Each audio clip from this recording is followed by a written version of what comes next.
So hello guys, welcome back to my YouTube channel. तो आज हम चैप्टर 3 से एक और इम्पोर्टेंट क्वेश्चन कर रहे हैं। Before starting the question I would request you to please like and subscribe to my channel. So let's begin with the question. The question says on selling a TV at 5% gain and a refrigerator at 5% gain, shopkeeper gains 2000. ठीक है, so wait a second. Yeah. So, in this question it says on selling a TV at 5% gain and a refrigerator at 10% gain, so जो भी total हुआ वो 2000 का था। So इस question में क्या है, देखो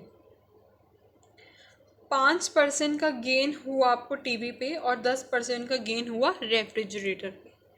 सो अब हमें यहाँ पे भी गेन है, यहाँ पे भी गेन है, यानी दोनों का जो भी गेन होगा वही आपकी जो है जितना आपने मनी लिया, मतलब जितना उसे शॉपकीपर को गेन हुआ कि उसने मान लो कोई चीज़ 10 रुपये की थी तो उसने उसमें 5% का गेन किया। तो ऐसे समवट कि हम जो है ना कि उसकी कॉस्ट प्राइस पे, यानी उसकी कॉस्ट प्राइस थी 10, उस पे ही ये 5% का गेन करेगा ना। तो हमेशा जो भी कॉस्ट प्राइस या सेलिंग प्राइस होता है वो हमेशा किस पे होता है, सॉरी जो भी परसेंटेज, सॉरी एक सेकेंड, जो भी गेन या फिर लॉस होता है बेसिकली वो होता है सीपी पे। सी जो भी गेन हो गया या जो भी मान लो कोई लॉस हो गया, दोनों होंगे किस पे, कॉस्ट प्राइस पे। ठीक है, कॉस्ट प्राइस मीन्स वो चीज़ कितनी के, जैसे यहाँ पे वो 10 रुपए की थी तो उस पर गेन हुआ 5% का, या मान लो लॉस हुआ 5% का। ठीक, so according to question the question says कि 5%, चलो हमने एक काम करते हैं, टीवी को ले लेते हैं एक्स और रेफ्रिजरेटर को ले लेते हैं वाई, क्योंकि अगर हम लास्ट लाइन पढ़ेंगे ना क्वेश्चन की, वो हमें क्या कह रहा है, find the actual price of TV and refrigerator. ठीक है, एक्चुअल प्राइस निकालना है। सो हम क्या करेंगे, यहाँ पे 5% किसका गेन हुआ है, 5% का गेन हुआ है हमें टीवी पे, तो 5% का गेन किस पे हो गया, कॉस्ट प्राइस पे। क्या उसकी कॉस्ट प्राइस है, सीपी है ना ये उसका। और रेफ्रिजरेटर में कितना हो गया, 10% का, वाई पे कितना हो जाएगा ये 2000। ठीक है, सो यहाँ से कर लेंगे 5x प्लस 10y, ज़ीरोज़ उधर भेज रही हूँ एलसीएम लेके, 3 ज़ीरोज़ इसकी, 2 ज़ीरोज़ और ऐड होगी यहाँ से। अगर ये x हो गया, ये 2y हो गया, तो आ जाएगा ये 4, बाकी 1 2 3 4, 4 ज़ीरोज़ हमारी यहाँ पे होंगी। ठीक है, तो ये फर्स्ट इक्वेशन, तो ये केस 1 हो गया। अब केस 2 है, तो यानी इफ़ के साथ स्टार्ट हुआ है। इफ़ मीन्स कोई भी कंडीशनल क्लॉज जो हमें एक कंडीशन बताता है। तो पहली कंडीशन ये होगी, अब दूसरी कंडीशन देखेंगे हम इसकी।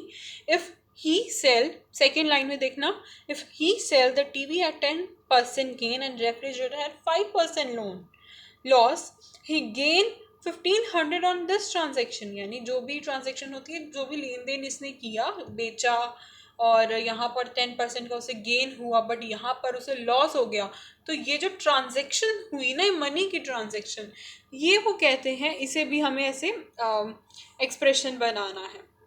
सो वही है टीवी, और इसको तो हमने दोनों केस के लिया हुआ है।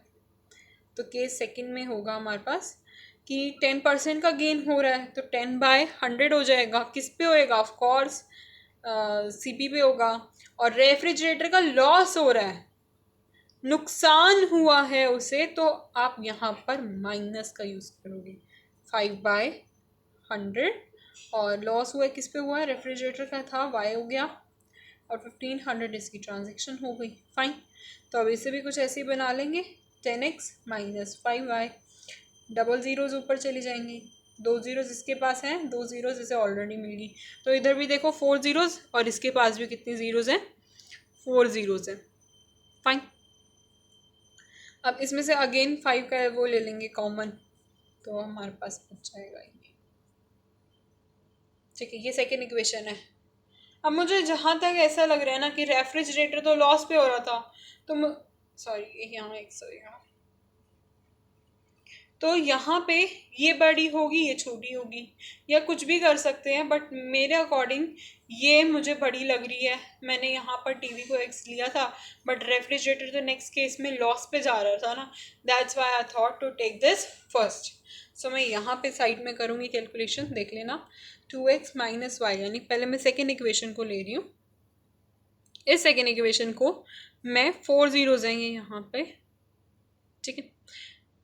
अब मैं इसे पहले मल्टीप्लाई कर दूंगी, किससे? 2 से मल्टीप्लाई कर दूंगी, तो कितना आ जाएगा? 4x minus 2y is equals to 6। फिर हमारे पास आ जाएगी अगेन 4 जीरोज, ठीक है। अब इक्वेशन 1 को लिखेंगे x plus 2y is equals to 4, फिर 4 जीरोज, फिर ये भी प्लस है ये भी प्लस है, तो ये तो 5x हो जाएगा, ये कैंसिल हो जाएगा, और ये हमारे पास कितना आ जाएगा ऐड होके 10, और फिर हमारे पास कितनी जीरोस थी? 4, 1 2 3 और 1 4 जीरोस हो गई। अब x की वैल्यू यहाँ से कितनी आएगी? ये तो सिर्फ 2 हो जाएगा। 1 2 3 4 जीरो सब हमारे पास यहाँ पे बच गई। देखो 10 था ना, 6 और 4 10 हो गया, बाकी के 4 जीरोज एज इट इज। फिर ये 5 से जब डिवाइड होगा तो ये 10 इससे डिवाइड हो जाएगा, बाकी 4 जीरोज तो एज इट इज आ जाएगी, यानी x की वैल्यू हम आ गई, हमारे पास आ गई ये, ठीक है, 20,000। अब हमारे पास x की वैल्यू ये आ गई, इट मीन्स जो हमारी यहाँ पे टीवी थी वो आ गई इसकी वैल्यू 2000 की। सिमिलरली आप किसी में भी पुट करो, आपको y की वैल्यू भी मिल जाएगी। हम सेकेंड इक्वेशन में पुट कर सकते हैं, फर्स्ट में कर सकते हैं, चलो सेकेंड में ही कर लेते हैं। सेकेंड में हो जाएगा 2 इंटू कितनी जीरोज है हमारे पास? 4 जीरोज हैं, ठीक है, माइनस y, और यहाँ पे भी 3 के पास कितनी जीरोज हैं?